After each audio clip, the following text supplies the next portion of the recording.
When it comes to Krusty the Clown, it's pretty obvious to see that there are a lot of inspirations from Bozo within Krusty. Him and Bozo definitely have that crazy kind of wig that kind of goes outward. And when you think about TV clowns, Bozo is definitely like the most famous TV clown ever. It's definitely easy to see the inspirations there. It's also been said that Bob Bell, who played Bozo the Clown, is the inspiration for Krusty the Clown's voice. Now, Krusty the Clown was based on the Bozo the Clown I had in Chicago, which was done by an actor by the name of Bob Bell. He took his gum out of his mouth to sing the song, and it got all over our hands. Look, and I shook hands with him, and the gum is all stuck to it. For heaven's sake. And I contend that those tourists were decapitated before they entered the Krusty Land House of Knives. Next question. But that's not the only TV clown that inspired Krusty. There were two more. The second one is J.P. Patches, and the third one is the clown that we are going to be talking about today.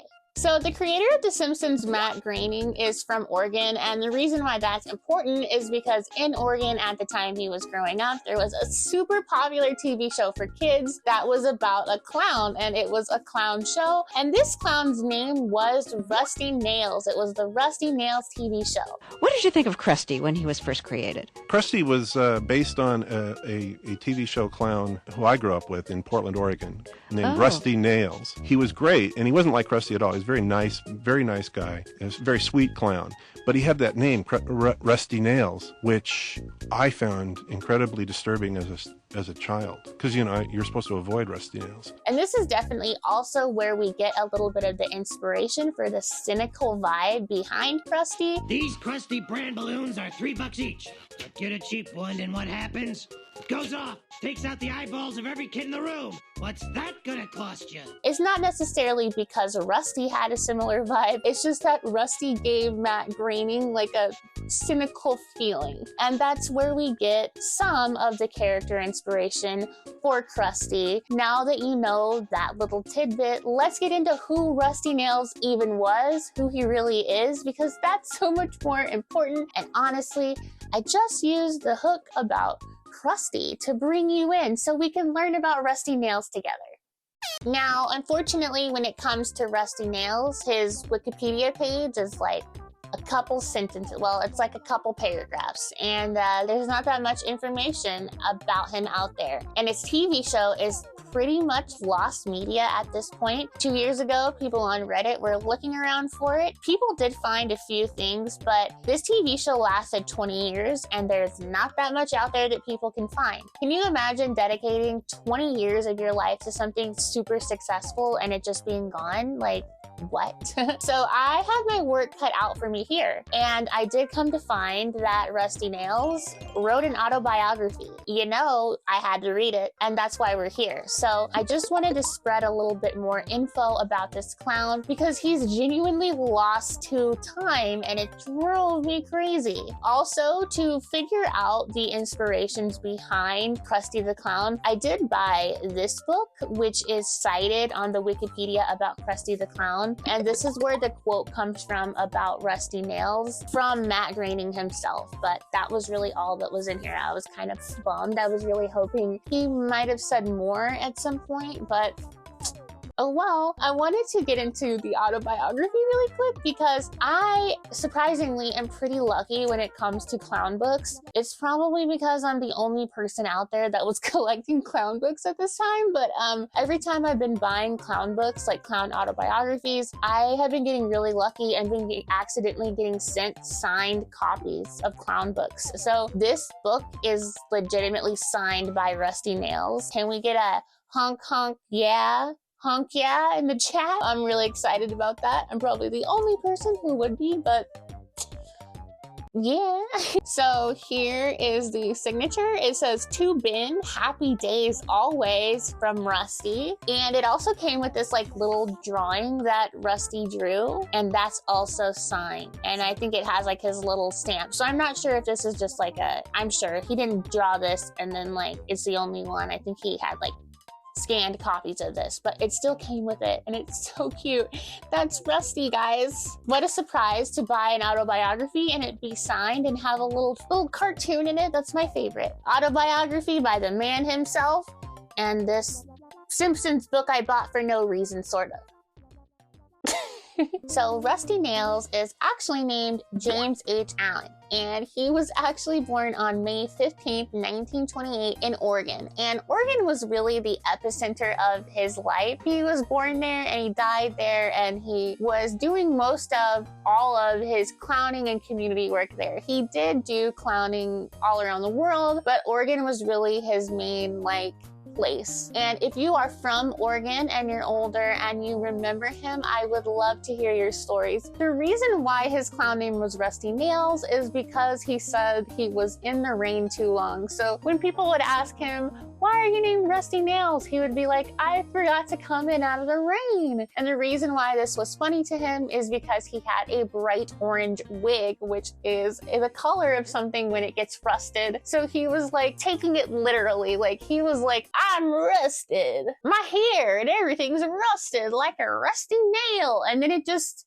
stuck from there, and that was it. And that's what he says in the book. That's the reason that James gives for being called Rusty. So Rusty's TV show was literally called the Rusty TV Show, and it ran all the way from March 1957 to December 1973. That is a long time. And I just want to reiterate, that's crazy. That's crazy to me that this TV show is pretty much lost to time. There are old websites that people have been able to access on the Wayback Machine that basically I've been able to find that show a few pictures. And there are some YouTube videos now that have been unearthed. And I really hope more people out there can find this, because that's a long time to run a TV show and then it just disappeared. But unfortunately, as a clown aficionado, TV clowns were not that rare, and there are quite a few that are pretty much just lost media, just because that's how it was. TV shows were very popular. A lot of people produced them, a lot of people made them, especially when TV was in its infancy. And people did not have it as a priority to archive or figure out how to save some of these art forms. So unfortunately, that stuff is lost. But the Rusty Nails show was very successful because Rusty Nails was very creative. And he actually had other characters other than just himself that he played. So he actually played his own family members, which he named sort of with the Nails theme. And the names of those characters were Flathead Nails, Hob Nails, Bent Nails, Farm Nails. And he also played a character called Granny Nails. And she would basically impart wisdom on the little kids. They would kind of go through a problem together, and then she would be like, okay kids, don't forget what I taught you. It was literally him just dressed up like an old lady. On the show, when the show would start, there would be a big barrel, and then he would pop out of the barrel as one of these Nails family members, and he would be like, hi kids, and then that would be who the character kind of was for that day. He also loved ventriloquism and puppets, and he was one of the first people to really go hardcore into puppeting and ventriloquism on TV for specifically kid shows. He had 4 main ventriloquist puppets, or ventriloquist dummies, but the thing that's funny is that he had kids, and when he had his 4 kids, he had 3 daughters and 1 son. He immediately put them to work as the roles of those ventriloquist dolls, and it would end up that they would actually take on the role and they would be on TV with their dad. And I thought that was really cute and kind of funny, because it's hey, I don't have to do the voices and stuff for these freaking ventriloquist dummies. I got kids now, guys. Come on, family business. So the show was also a hub for famous people. It wasn't just some little local rinky-dink kid show. He got a lot of really famous people to come on set, and these famous people included a lot of big names that people might today even recognize, like Phyllis Diller and Mel Blanc. Mel Blanc was one of his really close in real life friends. If you don't know, Mel Blanc is a voice actor, and he did voices for Looney Tunes. So just imagine watching Rusty Nails, and then all of a sudden you get to hear a really cool voice actor, and just a lot of really interesting people. Jerry Lewis, Emmett Kelly, Kelly and McKelly Jr. and Sr., a lot of clowns, and he definitely was like a very popular person, and a lot of really famous people will go on his show, which again makes it even crazier that it's lost media. What? Before Rusty was doing the Rusty TV show, he also was working on a different show. He would host the Three Stooges, and he wrote in his book about this that this was actually the first time that he realized that clowns, for the most part, don't use like whipped cream or actual pies for their pie gags. Some might, but it's really not a practice that most clowns do. They usually use some type of soap, and this was the first time he realized that was when he was working with the Three Stooges. So I thought that was really cool, just like a little tidbit from his autobiography, because I feel like every clown has that moment where they realize, oh, it's been soap the whole time? Like, it's been shaving cream the whole time? And it's like, yeah, duh. But you wouldn't think that. I don't know. Like, before I became a clown, I think I thought, like, just whipped cream was the answer. And no, it, like, makes your clothes smell. So it's funny that he had that moment, too. I feel like that's a very common clown kind of moment to have when you're like, wait, I guess that is how they do it. So he actually had the Three Stooges to thank for that.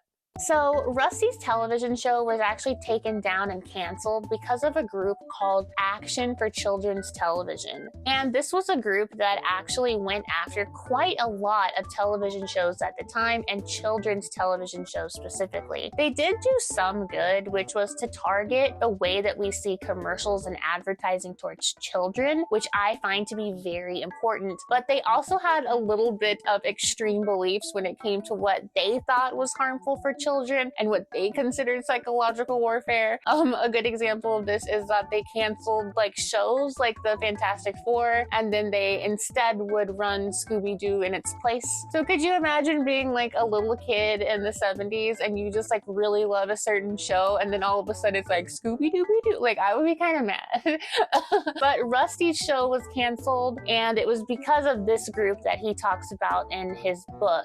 And he does wonder in the book if it has something to do with his religion. So Rusty was very openly Christian, although he does mention that it wasn't something that he put out there on the show. He would celebrate Easter with the Easter Bunny. He would celebrate Christmas with Santa. Like, he wasn't like making it like everybody be Christian and, you know, listen to the Bible and all this, but he does kind of look back on this humorously. He died in 2015, so he was alive for all the 80s, all the 90s, the reality TV of the 2000s, and it is kind of funny that such an innocent TV show would be canceled, and then he would go on to see like Jerry Springer.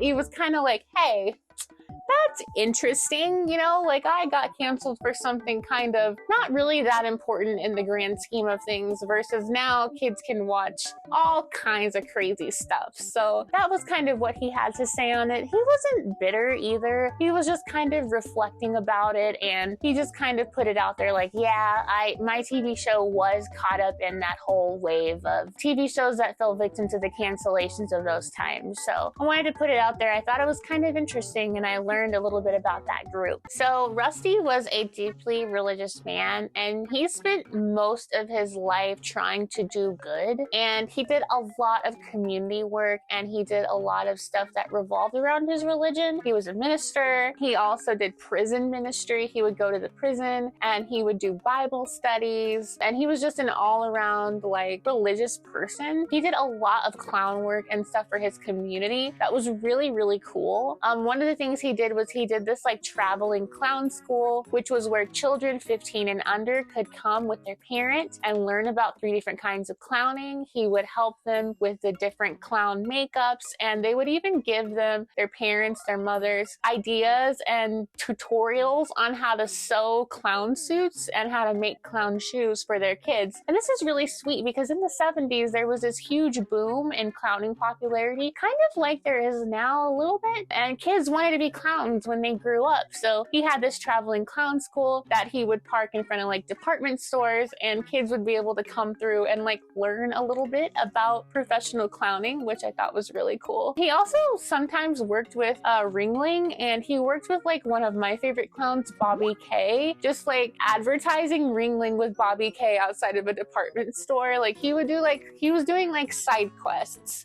Like he just accepted all the side quests. He was always at county fairs. He was always at parades. Actually, he even got flown out. He got flued out for specifically to attend a parade. That's how famous he was. So it's really interesting to think about someone that had a TV show that ran for almost 20 years, was being flown out to parades. Also in his book, he talked about clowning in like Germany and all over the world. And this is somebody that was like larger than life, like a clown superstar. And there's like very little about him. It's like, oh, it's so heartbreaking. In his book, he also talks about hospital clowning. It's where he met Emmett Kelly. So he was doing hospital clowning with Emmett Kelly. He shares a story in the book that is really touching about how really sweet Emmett Kelly was with sick children and how much he taught him. And it was from there he actually asked Emmett Kelly to come onto his show. So he worked with and worked around other clowns, but he always met them like doing community work. And even him and Jerry Lewis were